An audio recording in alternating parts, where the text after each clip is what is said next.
let's quickly check in with Evan and Scott. What do you think of what the PM had to say today? Scott, I think that the PM threaded the needle pretty well. Look, it won't help The Guardian. Twitter will have the sook about it, but normal people understand when you produce 1.3% of the world's problem, you can't be responsible for 100% of its solution. Instead, what do you do? Well, let's assume everyone is absolutely correct, and there's no reason, in my view, not to, but let's say it's going to rain a whole lot less, so when it does rain in places like North Queensland, harvest it, put a dam in.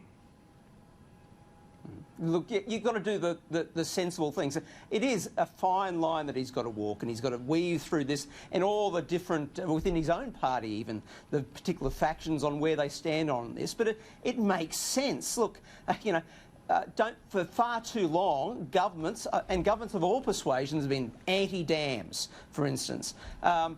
We've got to use that water. We've got to actually do the sensible things. We just talked to Walter then in Canberra about backburning, getting rid of the fuel load. They're the sensible things to do. So again, this is Morrison trying to get back on the front foot, despite all the other issues he's got floating around, but including Bridget McKenzie, but making sure he gets on the front foot and says, look, this is what we want to do. This is what sensible solutions are. And as you say, we're only responsible for 1.3%. We can't be responsible for 100% of the solution. Correct. Evan, what do you think about where the PM's trying to place this thing? He's probably too far down the climate change route for many at the IPA, but it is where he is, and I think that this is where most people actually are. I thought it was a reasonable speech, and he was right in saying that he's not going to do more than what's required at the expense of regional communities, mining communities.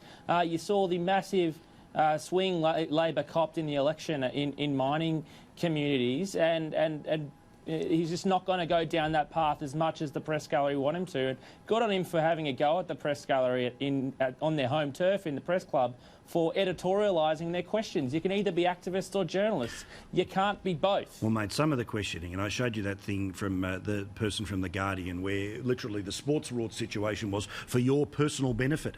I mean, literally, the accusation in the question is that he's Vladimir Putin giving government money to mates who eventually keep a bit for themselves, siphon it off and then send it so he can build a new back deck, please.